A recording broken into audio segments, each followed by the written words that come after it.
about developing your own unique playing style. After watching this video, you'll be able to take control over this process instead of it being something haphazardly developed over the years, because that's what happens to most people. Most people don't have control at all over this area because we tend to think of it as magic or something we cannot get control over.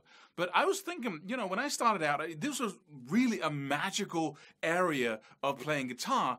It was like there was no way you could really gain any insights into how you really developed a unique and interesting playing style that you could then use to create great original music with. And when I say playing style, I mean your soloing style, how you sound when you solo, what notes you pick, whether you use vibrato or bending, or what techniques you use to get that unique expression. And also when you write songs, because those two are very related. Improvising, it's really just composing very rapidly, and composing is really just improvising very slowly. So it's the same thing. In order to take control over this, we must know what developing your own style is. What is a playing style? Because if you look at, decorating your home, if I walk into your home and you have all the funds in the world to buy whatever furniture you like, right? Then what I look at is your style of decorating your home. And what is that? It's your preferences. If you have all the resources in the world and you can buy whatever furniture you like, then what I'm looking at is your style of decorating your home, and that's your preferences. And the same thing goes for developing your own playing style here, that what you pick and choose, over the years you are exposed to different stuff, right? You play licks and you play solos and all kinds of stuff kind of comes your way, and you pick and choose, and whatever really gets under your fingers, whatever you really like to play physically and what you like to hear becomes your playing style, because those are the things you pick, consciously or unconsciously along the way.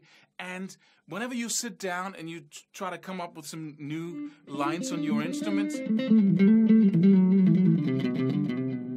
all that comes out of my fingers are a product of all the little movements that I like to, that I found very pleasurable when I developed my playing style, and what my ear liked. But so it's just your preferences, and the cool thing about that is that your personal preferences are unique to you.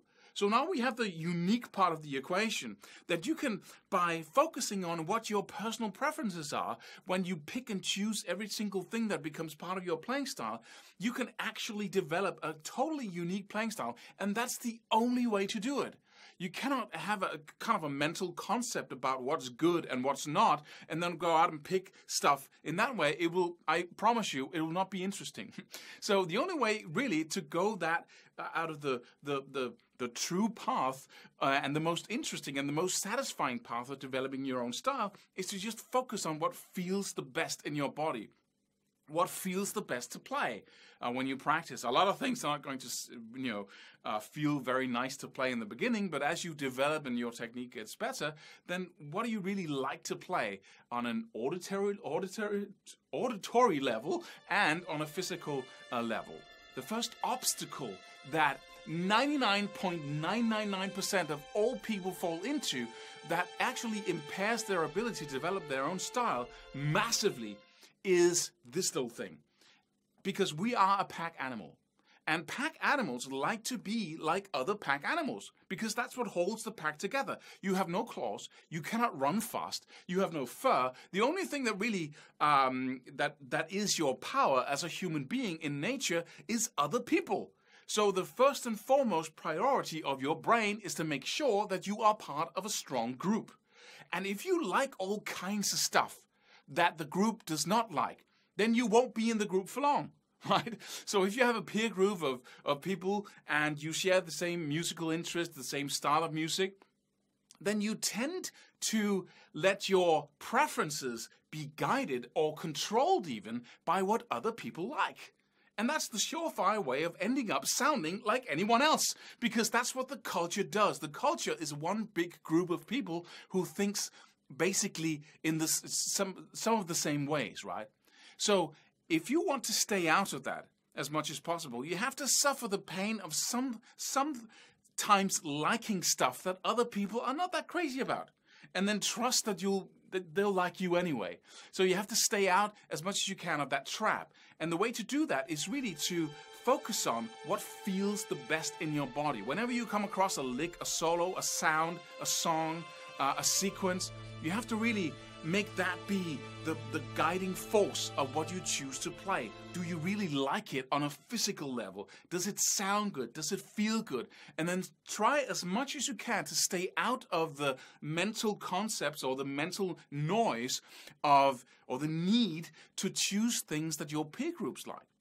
So that's a really essential part of developing your own unique style. Because if you don't, you'll just start playing stuff that other people play. And that's why most people sound like most people, right?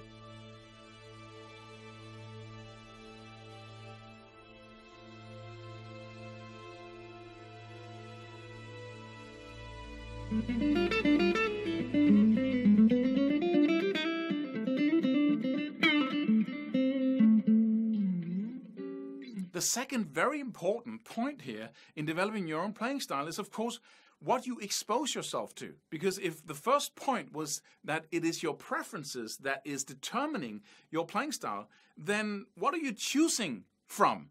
What's the base of stuff? You know, if you've been listening to Mozart and Bach all your life, that's all you ever heard in your life, then you're going to sound a bit like Mozart and Bach when you start composing, of course. Simple, right? So if you want a diverse and interesting and fresh sounding playing style, you have to expose yourself to a lot of things.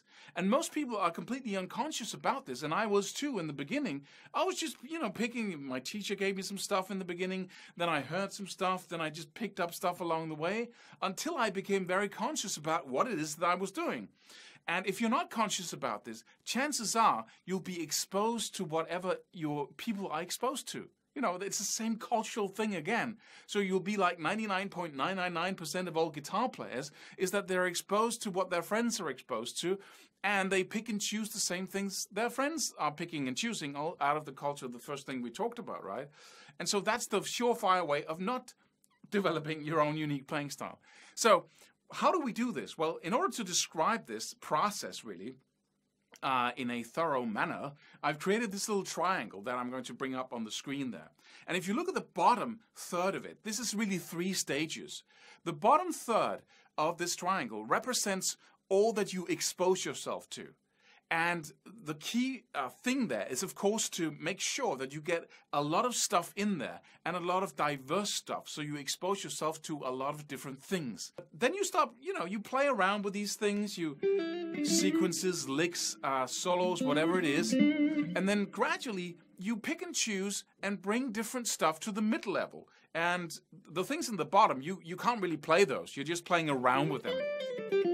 So you can't use them yet in any musical context. The things in the middle are the things that you become good at.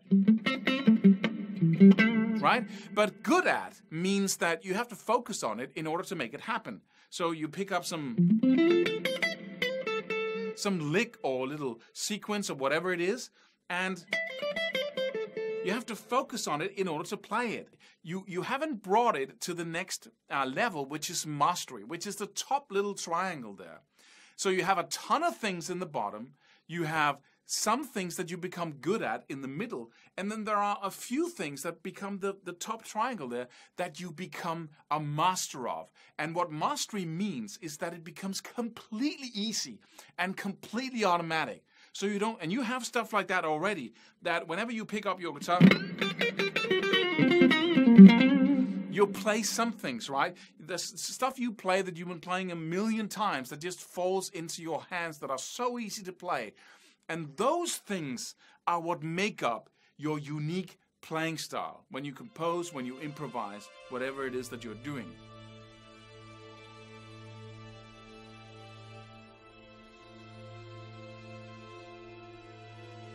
Now you've been very focused on having as much material as possible so you could choose between a diverse range of different licks and sequences and ideas and all kinds of stuff. musical styles in the bottom triangle there. And then you made your preferences be the guide, your personal physical preferences of what you really like personally, and not the peer group or the culture. And you let that guide your choices about what different things to take to the mid-level of where you can do it, you're competent at it, you can play it. And then, again, your personal preferences determined what you took all the way to mastery, that top triangle there.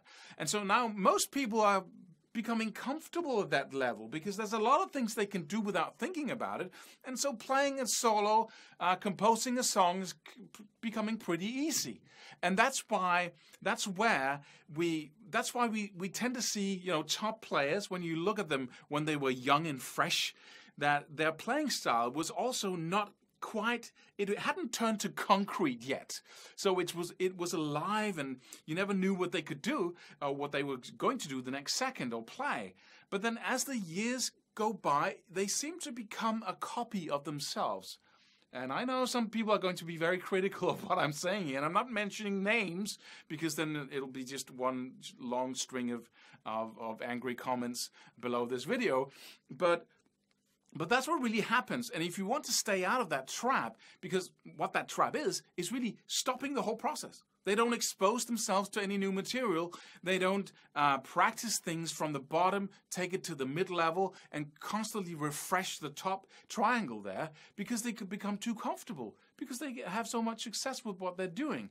But in that process, it's not fun anymore.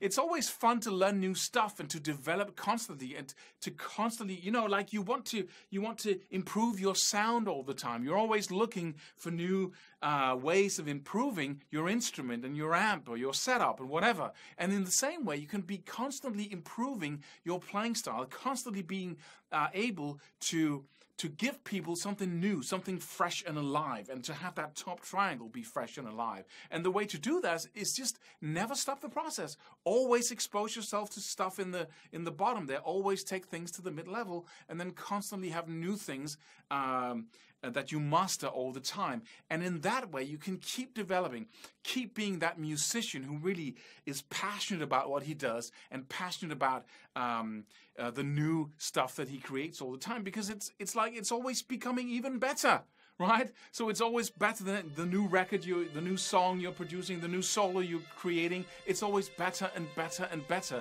And that's really where playing music is really a true joy.